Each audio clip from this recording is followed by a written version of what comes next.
Halo pemirsa, seorang bocah dianiaya ibu kandungnya setelah dipaksa mengamen di Kota Medan, Sumatera Utara. Korban dipaksa mendapatkan uang Rp600.000 setiap hari dengan mengamen di jalan raya.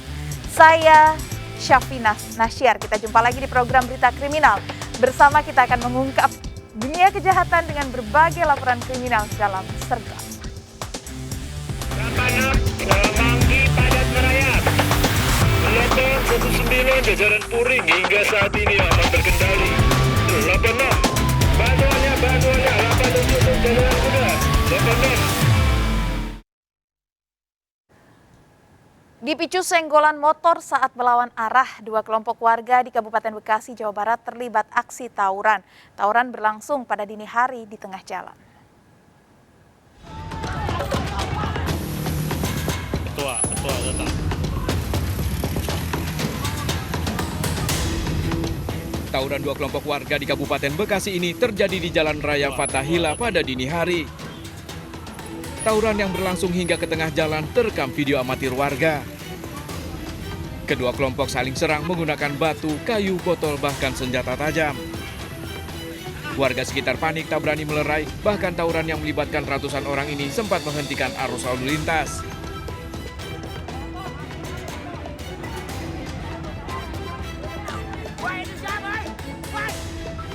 Tawuran ini disebut warga dipicu dari senggolan dua pengendara motor saat melawan arah di sekitar lokasi. Tawuran berhenti setelah belasan petugas kepolisian dari Polsek Cikarang Utara tiba di lokasi membubarkan tawuran. Ada pemuda gitu mau lawan arah, Terus? jadi lawan arah, yang satu papasan sama-sama ngeliat muka gitu, ngeliat muka ngotot, sama-sama turun di situ, cekcok lah adu mulut. Mungkin salah satu dari pemuda itu ada yang nggak terima, panggil teman-temannya. Warga menyebut tawuran dua kelompok ini kerap terjadi di lokasi kejadian. Warga pun resah meminta polisi rutin menggelar patroli mengantisipasi tawuran susulan. Dari Kabupaten Bekasi, Jawa Barat, Didi Junaidi melaporkan. Puluhan remaja pelaku tawuran di Medan ditangkap polisi. Saat dipertemukan dengan orang tua, para remaja pelaku tawuran menangis dan berjanji tidak akan terlibat tawuran.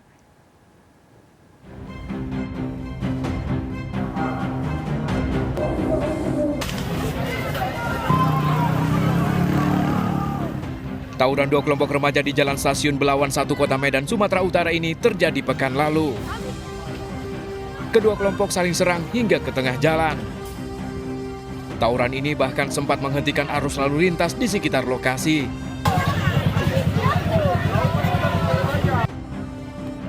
Warga menyebut tawuran ini berawal dari keributan sejumlah bocah yang sedang bermain hingga memicu tawuran.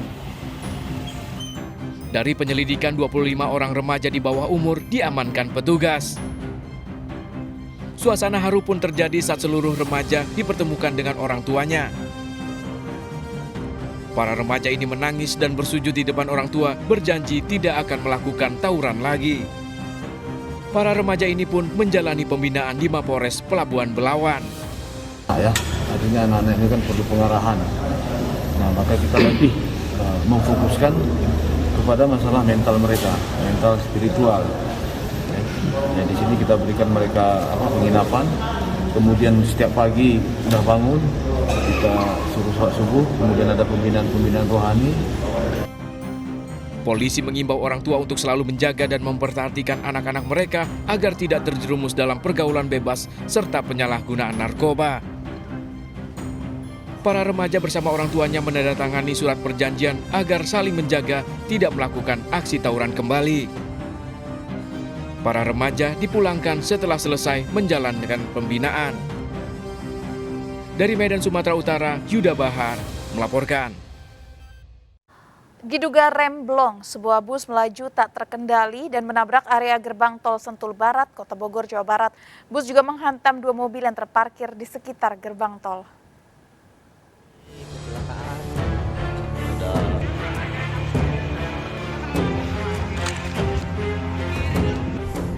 Terjadi kecelakaan.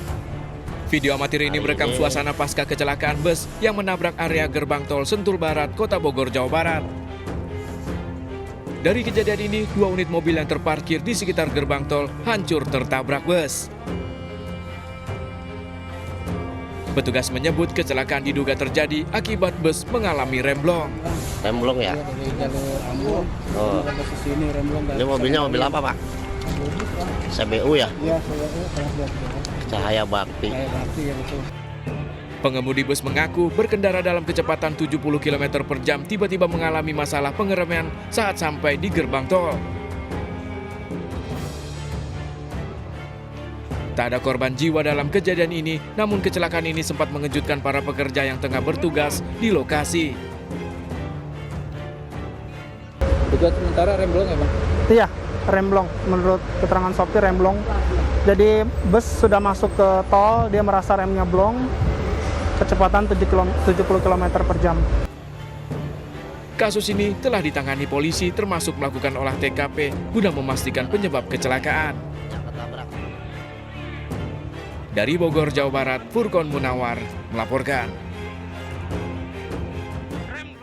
Sesosok mayat pria ditemukan dengan tangan terikat dan mulut disumpal kain di pinggir jalan di Pekanbaru, Riau. Polisi menyelidiki identitas korban yang ditemukan nyaris tanpa busana.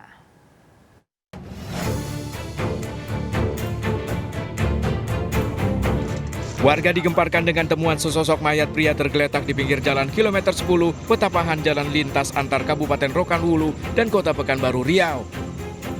Sadis, korban ditemukan tewas dengan mulut disekap kain dan tangan terikat di belakang. Polisi yang melakukan olah TKP tidak menemukan barang berharga milik korban di lokasi. Polisi masih menyelidiki identitas korban pembunuhan ini. Kondisi mayat pada saat ditemukan dengan kondisi terikat tangan di bagian belakang dan kaki, kemudian ada luka di pelipis dan luka jerat di leher, jadi indikasi korban pembunuhan. Diduga korban sudah berapa lama meninggal, Pak Kabit? Baru meninggal. Ini terbukti dari darah yang masih mengalir. Jasad korban dibawa ke RSUD Bangkinang untuk divisum. Polisi masih menyelidiki pelaku pembunuhan serta motifnya. Dari Pekanbaru, Riau, Muhammad Yusuf melaporkan. Identitas pria yang jasadnya ditemukan di jurang sekitar Danau Waduk Cirata, Purwakarta, Jawa Barat masih misterius. Jasad ditemukan terbungkus terpal dan diikat tali. Polisi menduga korban dibunuh di tempat lain.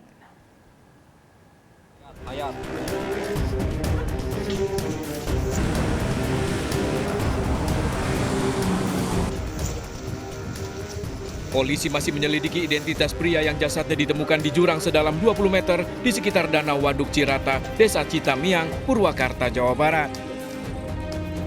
Jasad korban ditemukan terbungkus terpal biru dan terikat tali tambang. Dari kondisinya, diduga korban telah tewas 4 hari lalu. Korban diduga sengaja dibuang oleh pelaku di lokasi ini setelah dibunuh di tempat lain. Diperkirakan karena ini mayat itu dibungkus pakai terpal, kemudian diikat dengan tali, diperkirakan ini diduga merupakan korban pembunuhan.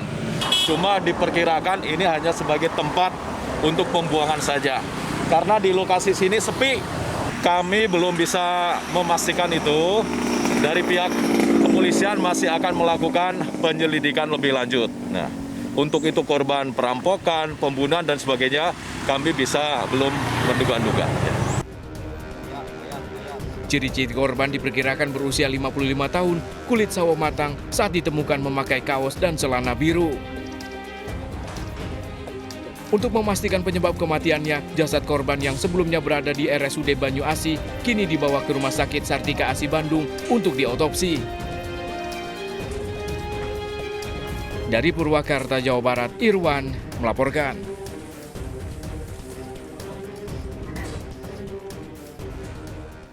Kebakaran nyaris meludeskan gudang PT Telkom Palangkaraya. Kebakaran dipicu dari bakar sampah yang menyambar 2 mobil yang terparkir di gedung belakang.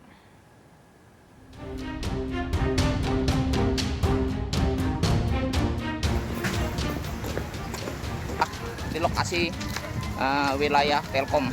Petugas pemadam kebakaran yang cepat datang langsung berupaya memadamkan api yang berkobar dari belakang gudang PT Telkom di Jalan Cempaka Palangkaraya, Kalimantan Tengah. Api yang diduga dipicu dari pembakaran sampah sisa barang milik Telkom ini merambat kedua mobil yang terparkir.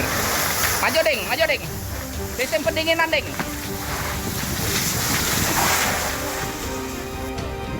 Tebalnya asap yang keluar dari api yang membakar mobil sempat mengganggu proses pemadaman. Petugas menyebut kebakaran yang nyaris merambat ke gudang ini berasal dari tumpukan sampah kabel dan plastik. Polisi yang datang langsung melakukan penyelidikan mencari tahu penyebab kebakaran. Tapi setelah kami masuk pemadaman ternyata sampah. Sampah? Tumpukan kabel-kabel, sisa-sisa, semuanya plastik hasil olahan dari Telkom ini. Merembetlah ke unit mobil yang satu sebelah kiri, mobil unit satu sebelah kanan. Belum tahu penyebabnya dan kita masih penyelidikan. Nah, ini kan bekas sampah-sampah sendiri, jadi kita akan pelajari dulu. Kita lihat pemeriksaan terhadap saksi-saksi maupun TKP. Nanti dari hasil temuan di TKP maupun saksi-saksi, itu yang nanti akan menjadi petunjuknya. Dari lokasi, polisi telah melakukan olah TKP dan meminta keterangan saksi serta mencari alat bukti. Dari Palangkaraya, Kalimantan Tengah, Ade Sata melaporkan. Pemirsa, pelaku pembunuhan seorang pria di sebuah hotel di Kota Medan terekam CCTV. Pelaku sempat kabur menggunakan mobil hingga menabrak portal hotel.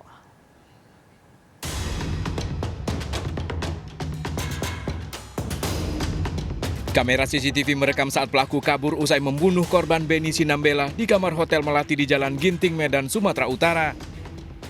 Penjaga hotel sempat melempari mobil pelaku dan menutup portal mencoba menghalangi pelaku kabur. Sebelumnya pelaku mengancam penjaga hotel yang memergoki pembunuhan ini. Menurut saksi, korban Beni warga Deli Serdang awalnya datang ke hotel bersama pelaku. Polisi yang melakukan olah TKP mendapati barang bukti uang Rp355.000 dan sarung pisau. Belum pun dia tuh mau lari, udah kami siap-siap, udah kami tutup portal. Portal ini bahkan udah kami lapisi dengan besi sama peranca-peranca. Nah, setelah dia keluar karena begitu kencang, kami nggak berani untuk menghadang, kami di samping. Jadi portalnya tadi ditabraknya lah, hancur. Nah, gitu pun kami lempar si mobil itu tadi nggak apa-apa. Polisi masih mengejar pelaku pembunuhan ini. Dari Medan, Sumatera Utara, Ahmad Ridwan Nasution melaporkan. Tak dapat restu orang tua, seorang mahasiswi tega membunuh bayi hasil hubungan gelapnya di Kabupaten Kediri, Jawa Timur. Pelaku ditangkap saat memakamkan bayinya.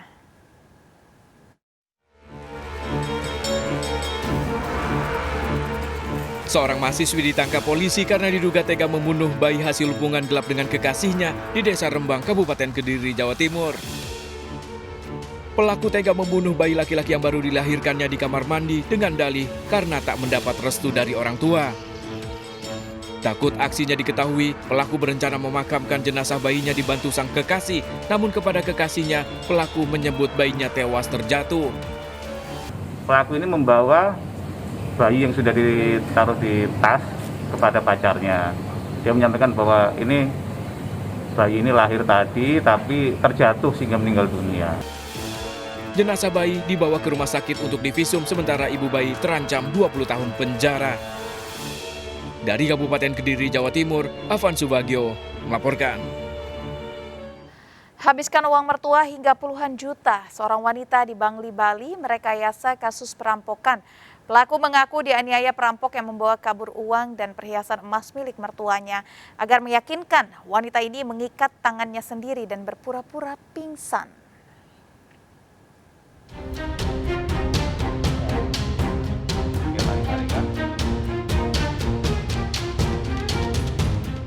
Nika D. Ardiasih, wanita berusia 24 tahun ini ditangkap polisi karena merekayasa kasus perampokan.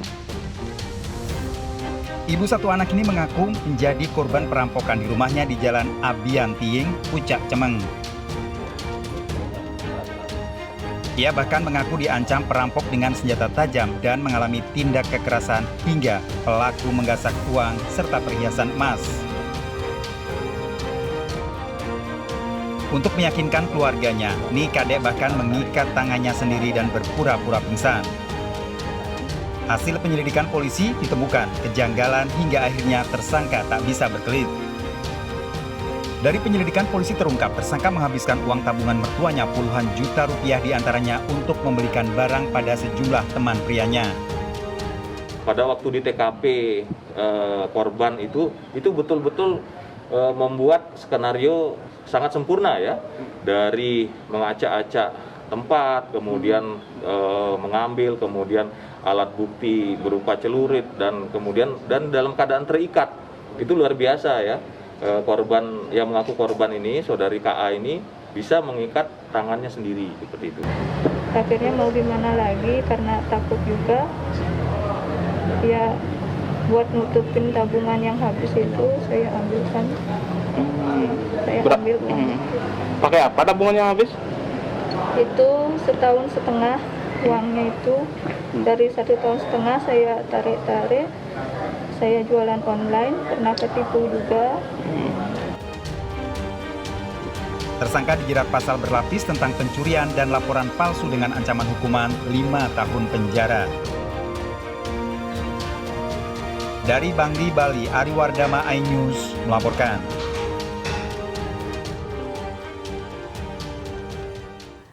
Seorang wanita di Garut, Jawa Barat membuat laporan palsu dengan berpura-pura menjadi korban begal di Cikajang, Garut, Jawa Barat.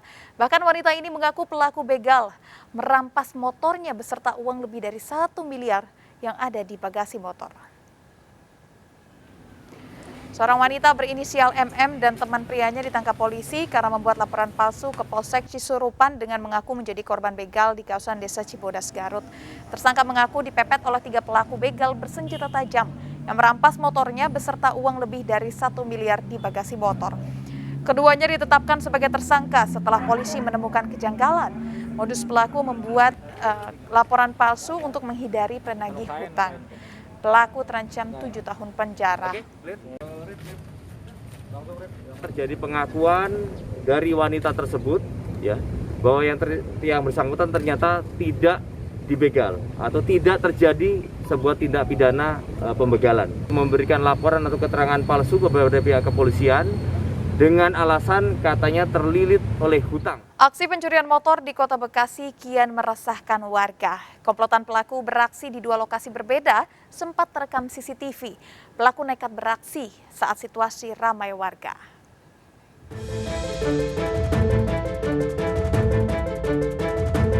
Aksi nekat pencurian motor yang terekam CCTV ini terjadi saat situasi sekitar ramai warga. Kawanan pelaku beraksi di 2 lokasi berbeda di kawasan Jalan Raya Pekayon dan Kayuwaringin, Bekasi Selatan. Dari rekaman CCTV diketahui pelaku menggasak motor hanya dalam waktu 3 menit tanpa dicurigai warga sekitar. Sepertinya berani mati karena kondisi yang ramai dia masih bisa ngambil motor. Di sini ada 3 motor staff kita, 3 motor berderet, sama yang kakaknya di situ parkir paling ujung dekat pagar. Nah, padahal itu udah dikunci stang, tetap aja bisa diambil gitu dan cepat Kalau banget. dari rekaman CCTV ini pelaku ada berapa orang? Ada 2. Warga menyebut aksi pencurian motor di wilayah Bekasi Selatan sudah kerap terjadi. Bahkan di sekitar lokasi sebelumnya telah 2 kali terjadi pencurian motor dalam waktu berdekatan. Minimnya pengawasan diduga jadi pemicu dari aksi nekat para pelaku meski telah dipasang kamera CCTV. Dari Bekasi, Jawa Barat, Rahmat Hidayat melaporkan.